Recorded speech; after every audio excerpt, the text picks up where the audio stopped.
it's just really believing in yourself, although it can be hard because nobody else is walking that journey. Dreams are very personal and they're very subjective. You need to live up to your own potential. Like, I want to die empty. I want to get to a place where I'll be like, I've done and I've poured my whole potential out into the world. Namibia is full of amazing people, whether local or visiting. Join us for the conversation where we discuss these incredible projects, interesting topics, and what makes Namibia so special. This is a very special moment for me. Under the theme that we always say at Gondwana, that have a story to tell. Today I have with me the huge honor of someone I know personally very well for a very long time. Yep. Would love for Theopolina to share her story with the world, because wow, from my perspective, what a story it is. But before we get going, I need to declare my interest. Like I said, we come a long way, and especially on behalf of my mother. Yeah. Because my mum claims Theopolina as one of her own. Yeah. So my mum, I'm one of four, so my mum's got 4 children. And then Theopolina. Yeah. And to be honest, and I don't know if you know it, or to the extent that you know that you're my mum's favorite child. Oh. Granted, her 4 children, we did give her, and I can't say her fair share of hell. It was way more than her fair share. Yeah. So you are by far her favorite, and we've accepted that. At least, I must say, I feel I'm not 5th. You've met my brother, eh? Yes, a bit. Yeah. Yeah. Anyway, I'm sitting here with like I said, my sister Theopolina, with a beautiful story, and today is not about me. It's all about you. So Theopolina, in your own words, tell us about where you come from, your story. You know, where it all started in life for you. Yeah. Thank you so much, Gys, for that, and thank you for having me. Gys is my brother, and his mom is my mother. I don't even have the words for it. She's literally my mother. That's all I have to say. My story, I was born and raised by a single-parent mother in really impoverished circumstances in Dorpes, which is like a township on the fringes of Windhoek that sort of really grapples with organized crime, poverty, drug abuse, and everything. But even though I do come from really humble beginnings, that is not a fact that I use to elicit pity, but it is something that I use to motivate myself and others who also come from similar backgrounds to just really dream big, and, you know, everything else will align. So my story of where it is I started, it's actually from Dorpes, and that's where I did my basic schooling, which is my primary school. I remember finishing then my primary school, but at the time there was sort of like a foundation at the school that is now Dorpes Primary School. And Gys's mom was very, very involved at the school. She really believes in education and giving everybody a fair chance. So there was a foundation and they were very much involved. And I remember being the best student, grade 1 to 7. And what happened at the school is like every time you're a best student, there's a prize. So that's how I got very familiar with everybody that was involved at the school, because I would get the prize. And I remember completing grade 7, and I was now due to start my secondary schooling at Ella Du Plessis High School. And they paid for my fees, my initial fees at Ella Du Plessis. And our relationship never ended. She was so invested. And every time, every grade, she would always ask, how are you doing? How's everything? If there's need, she'll show. And fast forward, I complete my secondary schooling at Ella Du Plessis High School. And then it was now obviously time to go to university. But I remember what happens at Ella is also that if you're the best student from grade 8 to grade 12, they give you a scholarship. They send you to Germany for a couple of months for exposure. And I happened to be the student that got the scholarship. So in grade 12, I left for Germany. And the sad part is when I got there, they put me back in grade 10, and because of the curriculum differences. So I was grade 12 here, they set me back a little bit, and I was so furious. I was like, how is that possible? If I was the best student at my school, how is it that now I have to be in grade 10? I mean, I was a kid, and at the time I didn't really understand the curriculum in the greater scheme of things. And then returned from Germany. And when I returned, all the applications for most of the universities were closed. And I said to myself, so what are you going to do? NSFAR funding was closed. I couldn't apply to UNAM because I wanted to actually apply for medical school at UNAM. Couldn't apply because I didn't have the August exam results because I was in Germany. And those are the results that you apply to go to university. And didn't apply to back then it was called the Polytechnic of Namibia, but now it's obviously the Namibia University of Science and Technology. Didn't apply there because I've missed the deadlines. So I write my final grade 12 exams. I had almost most of my subjects on high level except German, and then sat for the exams. And this is somebody that has missed the significant part of her grade 12. And after the results came out, I got grade 1s, and I was the best at Ella, even then, even though I missed, of course, the significant part. And so I went back home. My mom was still based in Dorpes at the time. Went back home, got the results. I knew that university is where I wanted to be, but I knew my mom wasn't going to be able to afford that. So the dilemma was, what do? Do you then go work in the shops, in ShopRite, wherever? Where do you start? So I looked at my results. I said, never. I need to go to university because I've always believed that, the only equalizer there is education. And I think that's the one thing that Gys's mom, who's my mom, have in common. I think she also instilled that in me, that just believe in yourself. So then I remember vividly well, she drove past our house, going to the school. And then I said to myself, but I'm going to go to her. And I got up and I went to her and I said to her, look, I want to go to university. And she looked at me and she said, yeah, but where are your results? And I said, here they are. Funny enough, I had them with me. And I showed her the results and she said to me, okay, I'll give you a call. Those are her words. And then later that evening, she gave me a call and she said, you're going to university. We'll pay for it. We'll pay for the first year. I was shocked. And I said to her, but that's just tuition. I still have to figure it out. Where am I going to live? She said, don't worry. We'll take care of it. Mm-hmm. Lo and behold, she said, she actually asked her, what do you want to study?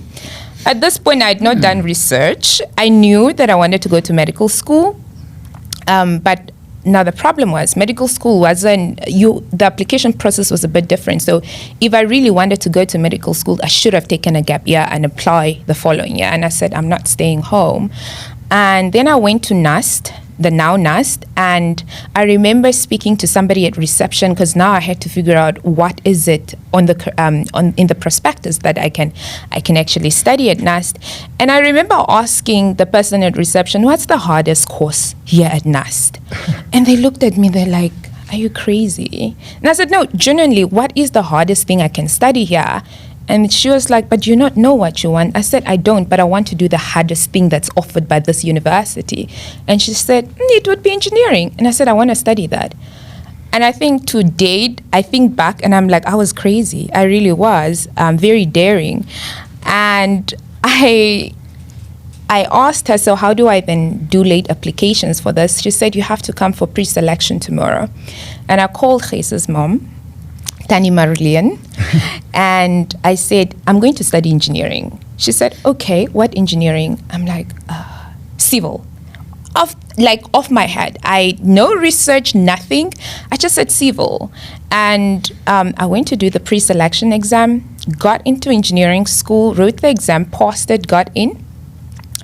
And I informed her and she was like, that's the journey. Now let's start the journey. And I went to engineering school at NUST, with their support, in second year, I remember she said to me, but no, I think it was actually Gys. He was like, but there's window consulting engineers. Let's apply for a scholarship there.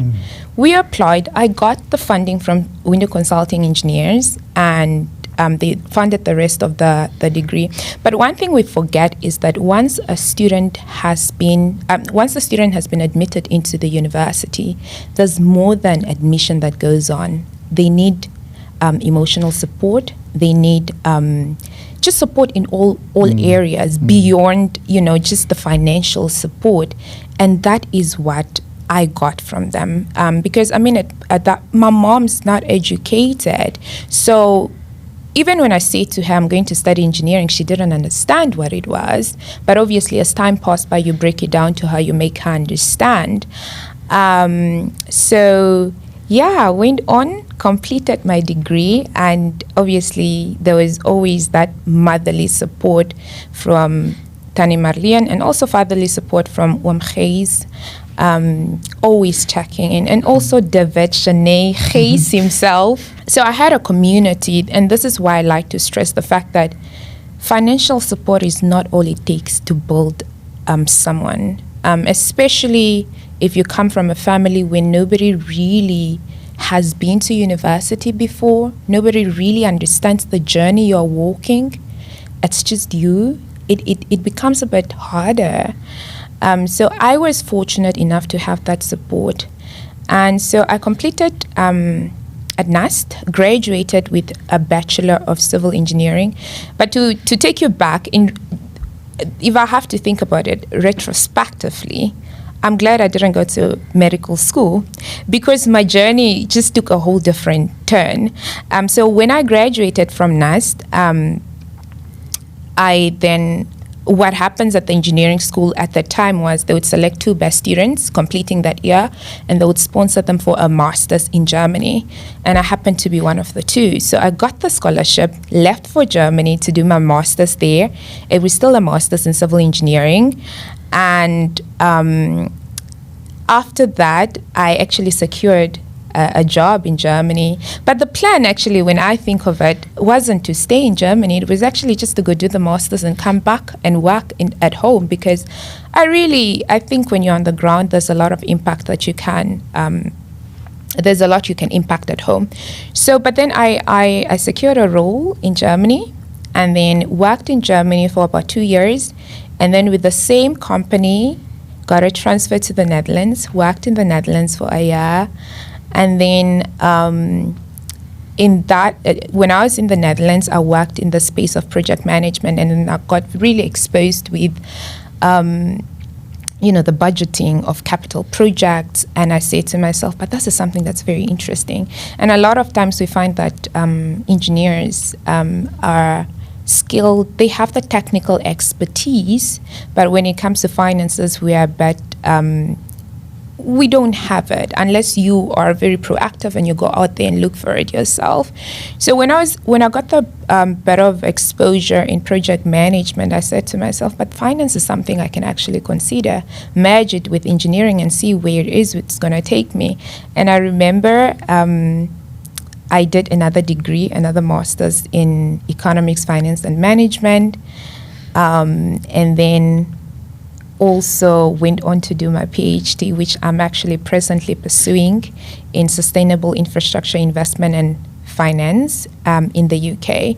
So did a bit of, Germany, a bit of the Netherlands, and also now based in Germany, actually in the United Kingdom.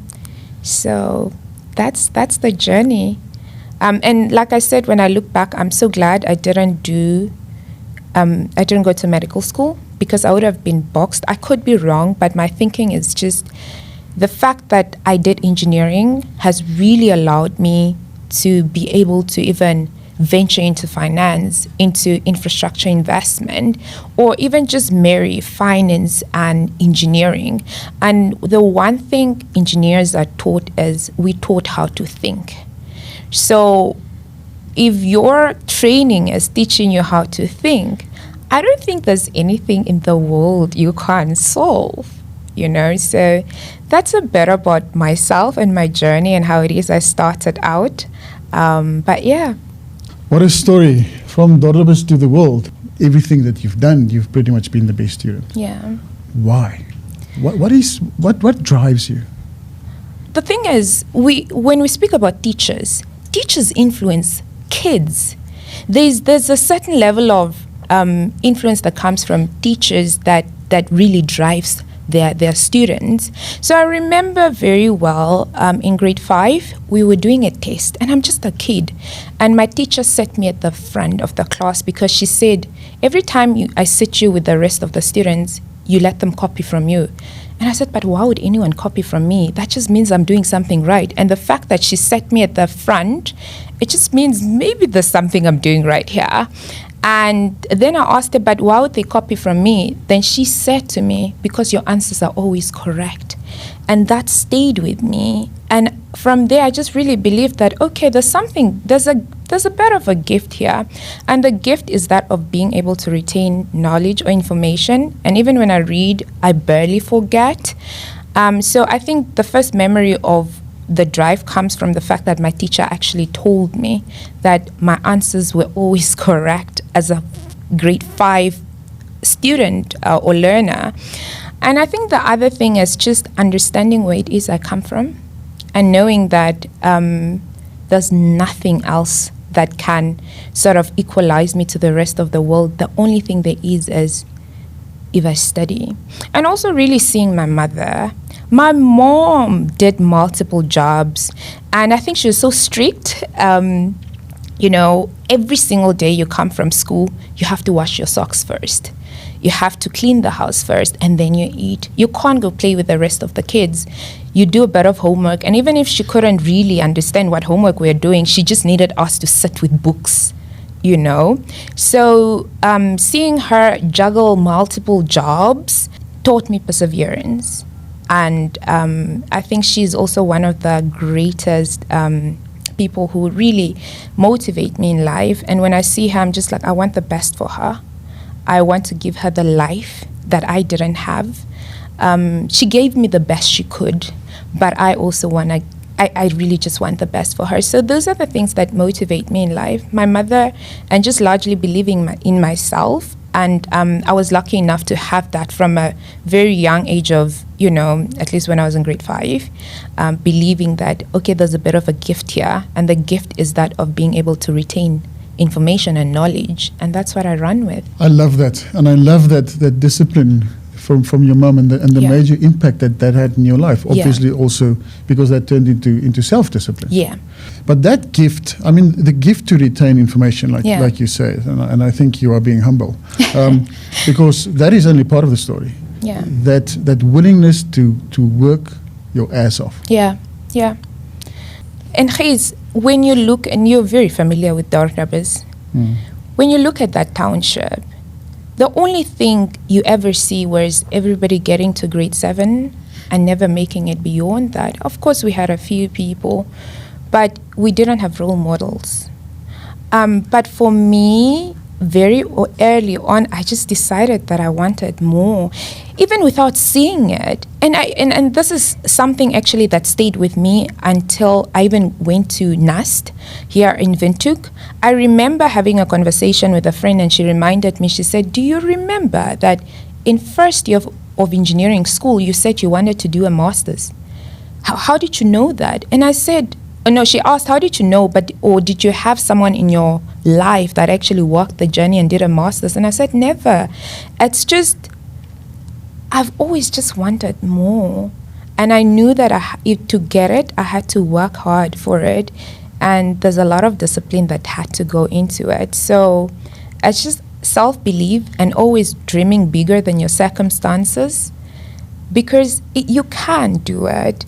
It is hard. It is. The harder part for me was having to make people understand my journey, especially my immediate family, because they didn't know what I was doing. They didn't know. Now, why aren't you working after your first degree? Why don't you just go find a job and assist us? And I'm like, but this is not where I want to end. And if you're going to want more, I can't pour out of an empty cup. I'll be miserable. I'll be able to assist you financially, but my dreams will not be attained. So I couldn't have poured from an empty cup. So I had to like make them understand. And it was hard. It was hard. And even harder when nobody believes in your dream but yourself. But again, I was lucky enough because Tani Marlene, every time I would be like, I'm doing another master's. Go do it, my child. You are the best in the world. You know, so I had that, but obviously now the immediate people in my family that have not really gone through the process, it was hard to make them understand that that was what I wanted. Up until today, some people still ask, "Man, but you're doing a PhD, isn't it enough?" And I said, enough for you, but is it enough for me? Because dreams are very personal and they're very subjective. So those are your dreams. Maybe, you know, ending at a bachelor's would be your dream, but is it mine? So it's just really believing in yourself, although it can be hard because nobody else is walking that journey, and understanding that there's a gift you have, and if you do not you need to live up to your own potential. Like, I want to die empty. I want to get to a place where I'll be like, I've done and I've poured my whole potential out into the world. Well, that scares me because your potential is unlimited.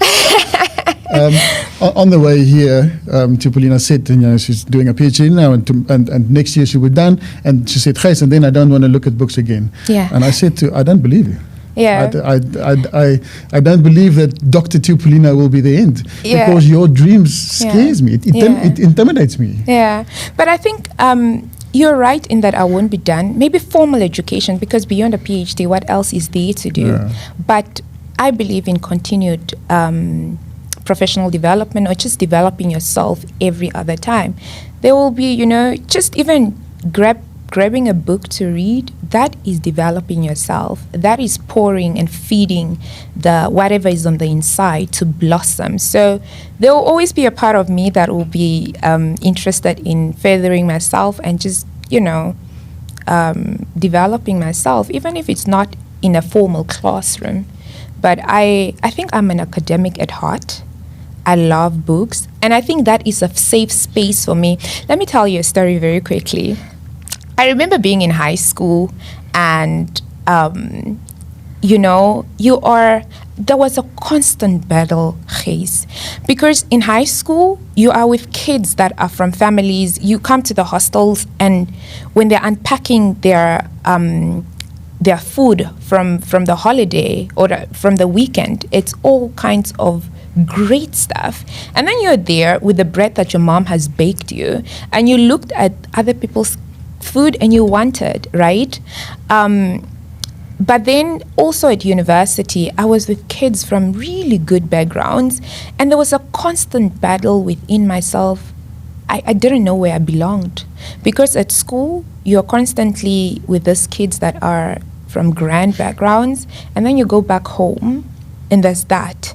So it was a constant battle. And the one thing that I always said to myself is, I used to tutor kids, so they pay me.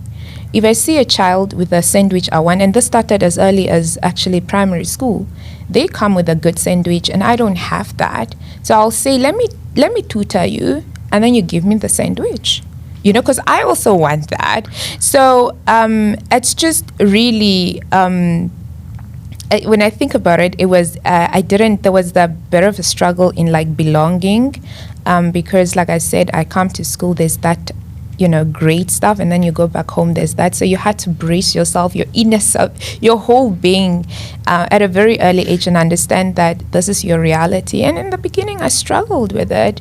But the only thing that got me through is like understanding that there's a bit of an advantage here. If I can tell someone that, let me do your homework, or let me teach you, I wasn't allowed to do other kids' homework, but I'm going to be honest, I did.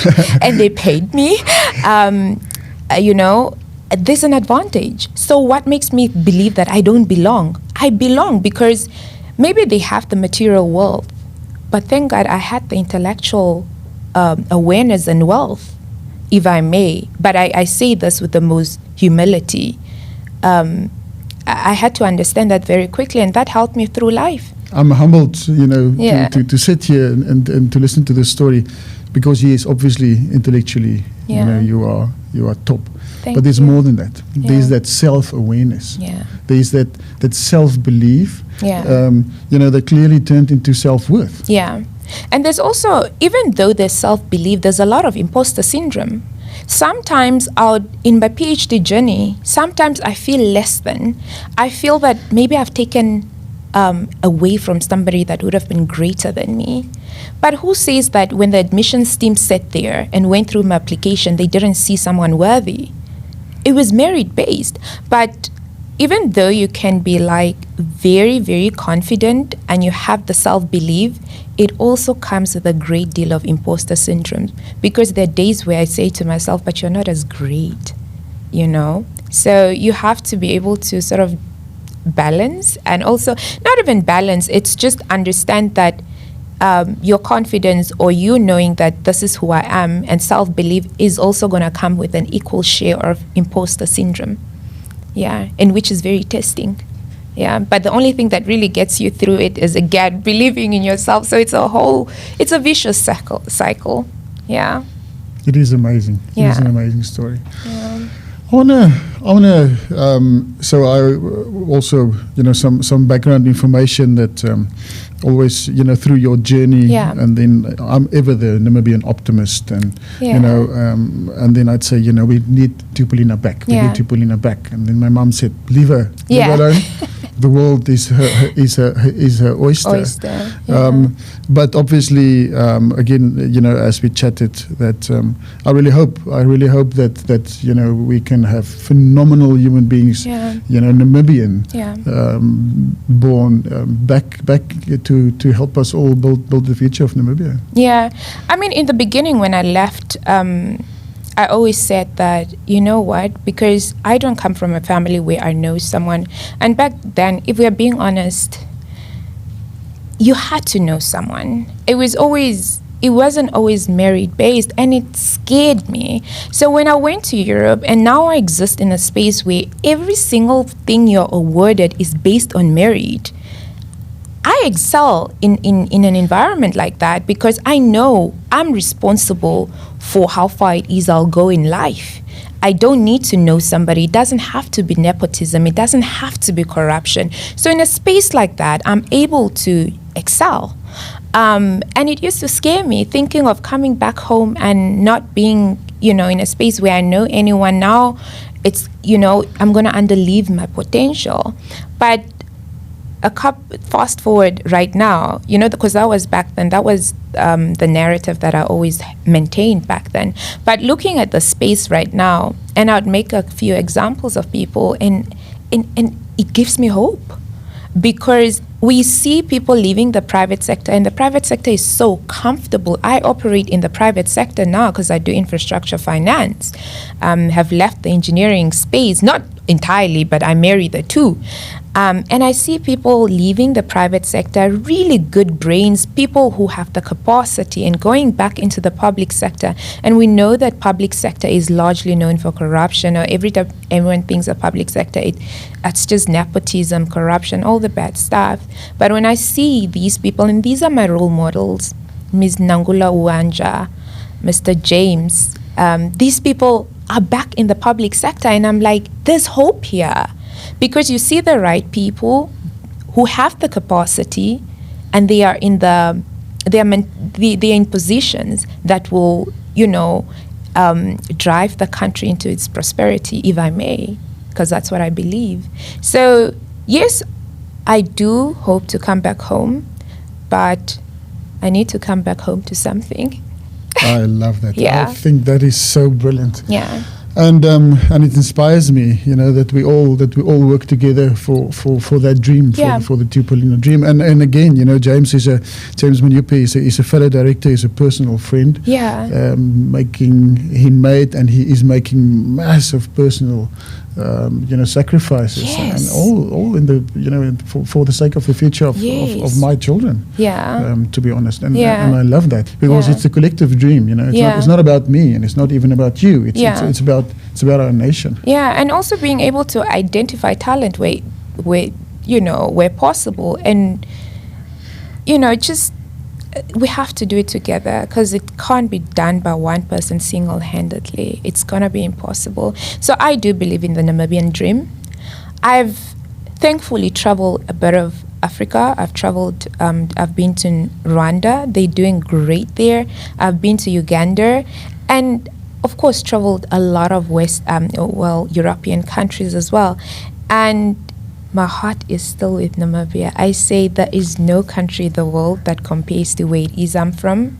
There's a lot of stability here, political stability, economic stability as well. And yes, we have our fair share of challenges in the country, but I think if we are able to identify talent, rope them into the country, make people understand that this is your home and only you can fix it for the greater good of the generations that come after us, we will be great. We will be great. Like I said, I've been around and there's nowhere that compares to Namibia. So we have a great potential in the country. How about Dorjabes to London PhD to President of Namibia? I always say that I do not believe in positions, I believe in functions. So for me, it's not so much about being the president of Namibia, it's so much about what can I do for Namibia if I'm in that position. So it's the function. Am I able to take on the function? If yes, what impact am I going to leave, So possible, yes, but more about the function. Any given time, I always focus on, when it comes to leadership, I'm always focusing on the function. What does it mean to be the president of Namibia? Is it because of self-preservation? Are you going to be there because, now you're the Theopolina from, London, with a PhD? Or is it because you really, really, really care about where it is Namibia is going to be? Or you care about Namibia's progression? So it's more about the function, understanding what that function is of that specific role, and then only can you really take it on. So even if you make me and I love groundwork, I really do, because I find that when you are doing groundwork, there's more impact. Even if I'm to become just an analyst, if I can understand that function very well, and do the best I can in that particular role, I don't think I'll have a problem with it, as long as I see impact, because that is my greatest concern. And as long as I'm giving it my all, and as long as we're able to move Namibia forward. Yeah. So the presidency dream can be there, as long as I'm fully understanding of what that comes with and the function. Yeah. I'll be your security guard. You can't be. No, you can't be. There's a lot to learn from you as well, Gys. No. But Theopolina, I think it's. Let me ask this first. In your spare time, when you are alone in your own space, what makes you happy? Gymming. Oh, really? Yeah, I go to the gym 5 to 6 times a week. Initially, it was, about keeping fit or whatever, but now it's about the mental strength. There's something about the gym that really, it's more than about the physical well-being. It really trains your mental capacity, and also just the discipline. The fact that you can get up every day at 5 a.m. or if you're a late gymmer, if you're gonna go to the gym every day at 6 p.m., it takes a lot of discipline. And that discipline spills into other areas of your life as well. So gymming makes me happy. My happiest is when I'm gymming. How many languages do you speak? About 6. So I speak English, I speak Oshuambo, which is my native. I speak Damara Nama, and these are all fluent. I speak German, I speak Herero, I speak Afrikaans, and Dutch conversational level. Yeah, because Dutch is very similar to Afrikaans, and I spent quite a while in Holland, so a bit of Dutch as well. So about 7, let's say 6 fluent, and then there's a 7th one. in Holland with Ilse and Jan. Yes, Oma. I call her Oma and Opa. Yeah. Another part of the family. My mother's sister lives there. Yes, and this is why I say that I was so fortunate, because even in Holland, I had family. Oma and Opa and the boys wishing them, So I had family, and that's Gys's auntie, who's my Oma. So yeah. She's an interesting one. Oh, she's lovely. Extrinsic. But Theopolina, and it is especially in my personal capacity, it is humbling, the small role that my family could play. And by the way, I get emotional. Yeah. Sorry. But that day that you said my mom drove past you, she called me that evening. Did she? Wow. With your marks, with your matric marks. She called us all, and she said, "Look at these marks. We have to do something." What is wrong with me, Maggie? No, it's okay, because I'm now getting emotional as well. But the point I wanted to make was that, and I hope you do this, because this is you. Yeah. It's this is all on you.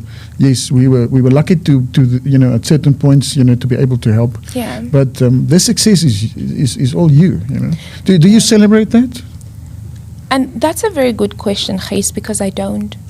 I really don't. And I think it's that thing of coming from a place where you are never celebrated to start with. Nobody celebrates anything. So you're constantly thinking about, what else can I do better? Or where else can I do better? Or what else can I do more? You're thinking about the next thing, which is not very healthy. So that's a very good question. I don't take a step back and celebrate myself. It's only recently, as I'm growing up, when I'm learning about vulnerability and all these things, when I realized that actually there's more to life than just thinking about what's next, what else can I do. Absolutely. Take a moment and celebrate yourself. And I think if I'm to answer that question, I think how I celebrate myself is that because I was helped, I now try to help people. So now I run an initiative called Assist. It's for education assist, because I'm just a firm believer of education, and with that we promote quality education, or I promote quality education. And what I do is I source scholarships for young girls in STEM. Initially it was just young girls in STEM, but this year I'm rebranding everything because I want it to be inclusive, because the boy child needs assistance as well. Now we are training these women, but who are they going to coexist with? They need to coexist with a boy child. So rebranding it to really also assist the boy child. And I do all of it for free. I would be sourcing scholarships, reading through their motivational letters, checking the applications, and to date, I've been able to place 17 girls in European universities on full funding on my own without any assistance. I just write to organizations I've previously worked with, but that's because I believe that I just needed that nudge from my now family, because I'm not going to say it's your family because it's my family. I know my place in the queue. Yes. I needed that nudge, and it took them assisting me for me to even realize my dreams. But in as much as you're saying that, yes, I had to do the hard work, yes, I had to sit down and study, but there's no way I would have done it without the emotional support that Tani Marilyn every single day or every other day would call in and ask, you all right? Do you need anything? What are you doing, my child? So well, you better celebrate yourself, because your mom is celebrating you.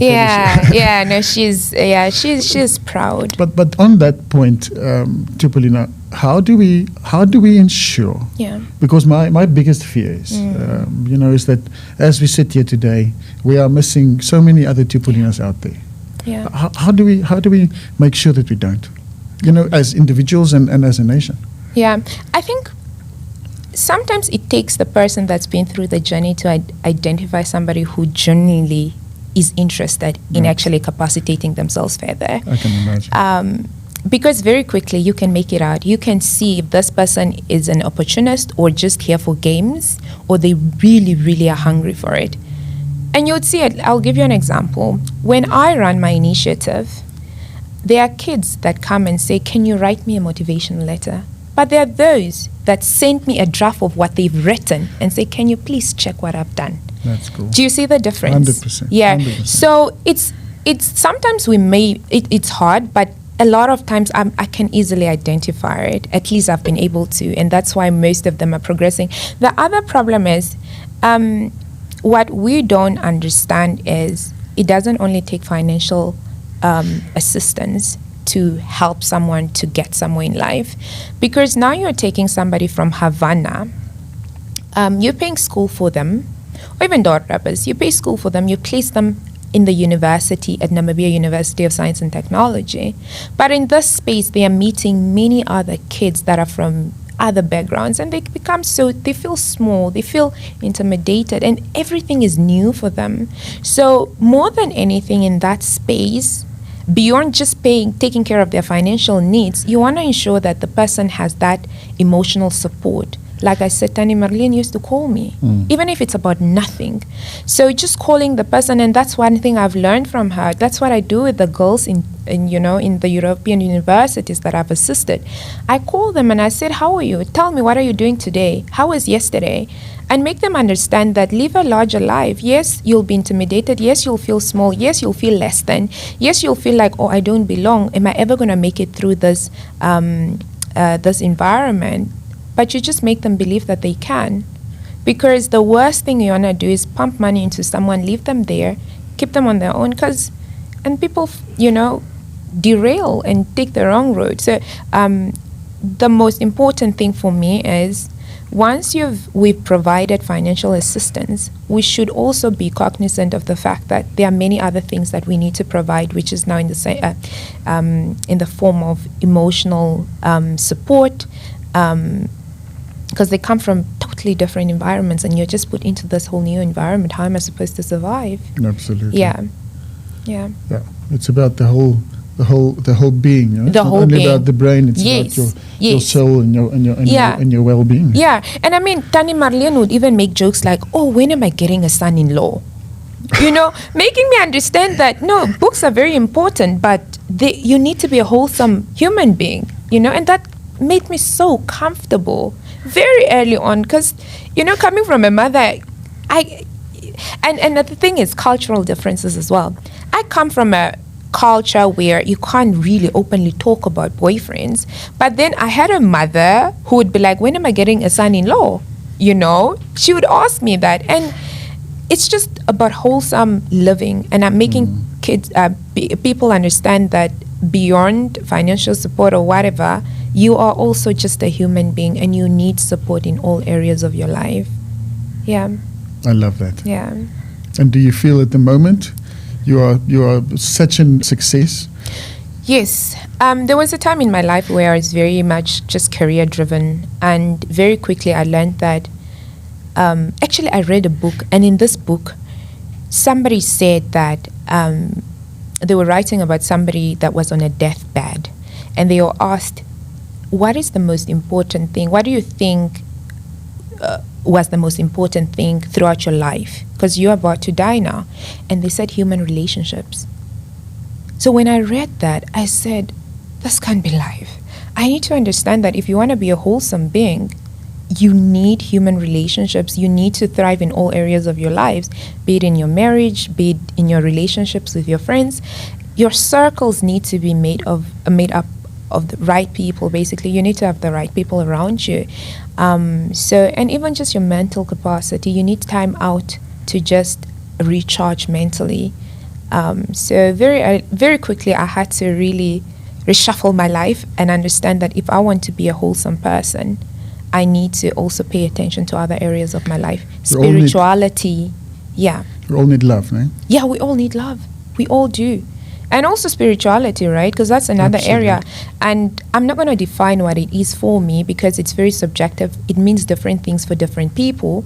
But once you've identified what it is for you, you need to nurture that as well, because it's very important. It is important. I know you read a lot. Yeah. What book are you currently reading? I'm currently rereading a book, actually, because I go through seasons in my life where I actually read something I've read before. And it's funny because in different seasons of your life, you learn, you can read the same book, but you learn something else, something new. So I'm currently rereading 7 Habits of Highly Effective People. Yeah, I've read it before and I'm reading it again, and I keep learning. Yeah, that's my favorite book. What kind of music do you listen to? I listen to a lot of Afrobeats, but there's a song that I listen to almost every morning, and it's a gospel song. I wake up to it. I go to bed with it. It's Gyra by Maverick Music. It just sets the tone for the day, and it just largely speaks to me as a human being. And again, I'm a spiritual person. I believe in God, and He's the central part of my being. So that's the song that I love. You've been all over the globe. Yeah. And you've seen and you've had all these different influences. Yeah. What are your favorite foods? Ooh, my favorite food, Namibian food. Pap and vlees. Pap and vlees, yes.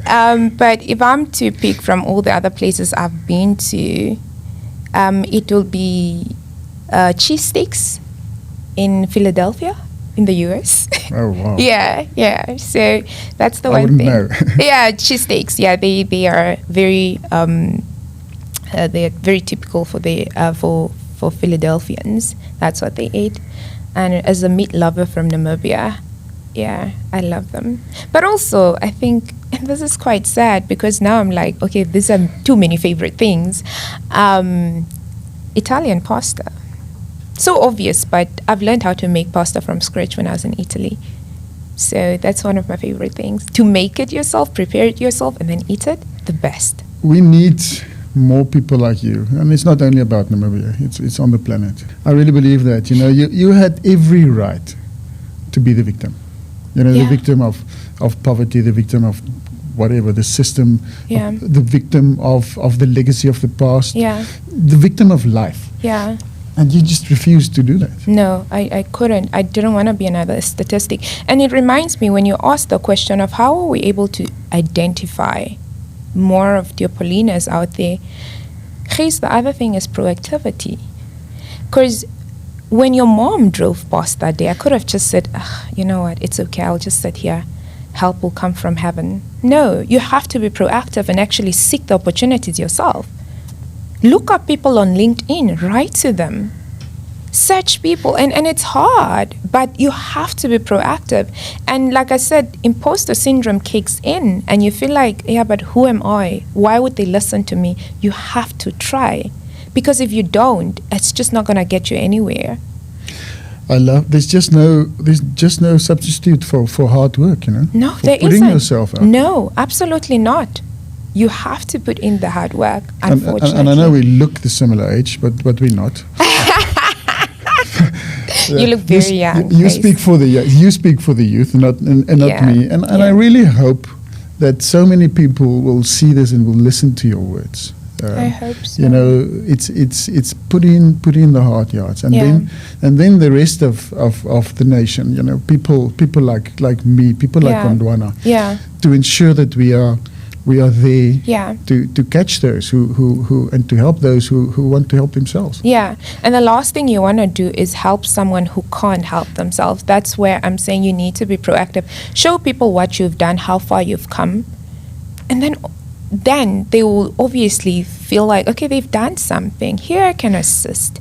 But if you're just going to sit there and think, yeah, but I have good grades and now I'm entitled. That's the other problem, entitlement. Now I'm entitled towards this NSFAF grant or a bursary from wherever. No, you're not. There's so many of you who have good grades. So we have to go out there, be proactive, and actually, even if people are closing doors in your face, do it.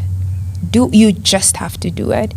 And it seems like it's all glam, when you are in Europe. It isn't, because the fight still continues. I remember being in a department of 102 people. We're only 2 ladies. The rest are men. And again, I work in when I was a civil engineer, I worked in a space that was full of a lot of men, predominantly male. So even then, your competencies will be questioned. And the truth is, I'm not even going to sugarcoat.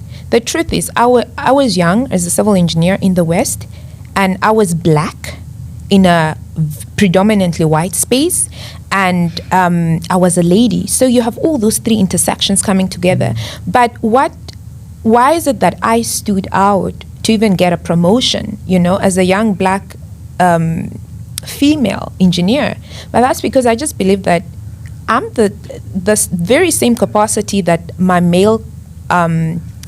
fellow male engineer holds. I have that too. So it's self-belief. So I was just highlighting that to say that even on the other side, things are not always rosy. You have to be proactive. You have to want it bad. That's the only time you'll get it. Even when life's not fair.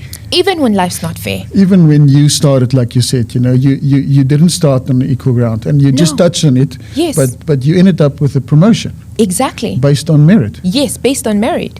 So you have to want it for yourself before Gys can want to help you. It has to come from within. What other Theopolinas are out there that you can recommend to share their story with us here at Gondwana, where we love and we believe in having a story to tell? I think the one person that comes to mind immediately would be Olavi Hangula. He's a young professional, very, very accomplished. And he works exceptionally hard. So he's the one person that comes immediately to mind. He studied in the US, worked in the UK, and he has a beautiful story, and I think he can inspire a lot of young people. He's just recently returned home, so he's the one person I would recommend, and I hope he agrees. I know he'll agree. I'll nudge him. He has to. I'll just use your name. Yes, please do, because a lot of people need to know his journey and how hard he's worked to be where he is. Theopolina, you are such a huge inspiration. Thank you. I try. To me, and I know to everyone out there who will listen to this, and I really hope especially the youngsters will see what can be done. Yeah. And then also the rest of society in terms of our need to help. And again, I say with humility, I think my family's input were limited, but what you did with that was just phenomenal. Yeah. It's just phenomenal. And by the way, like you also said on the way here, London is cold. It is. It's very cold. The weather here is so nice. It's so nice. Please have me back. We have hope here. We've got good people in good places. Yeah. We've got naive idealists like all of us at Gondwana, to build this nation. I don't think it's naive. I think then I'm part of you guys, if that's what it is. Because I believe there's a lot we can do for our country. Absolutely. So I'm happy to return. Thank you. Thank you for everything that you've done. Thank you for everything that you mean, to all of us. Yeah. And well done. Please, Thank you. Please celebrate yourself. I'll because try. We do, and we love you. Thank you. I love you too, and thank you so much for having me, Gys. I only try, and I'm gonna continue trying to do the best I can. Just closing remarks. Every time Gys keeps mentioning that, okay, you've been to London, you've done all of this. To me, it sounds very small because I just believe that there's more we can do. So we're not done, Namibia. There's a lot we can do for our country. Absolutely. And there's a lot of great people out there into the world. We just need to create space for Namibians to be able to return home, because we're losing a lot of talent, and we need to have our people back with the right capacity. Absolutely. Yeah. Well, here's to Dr. Theopolina. Thank you.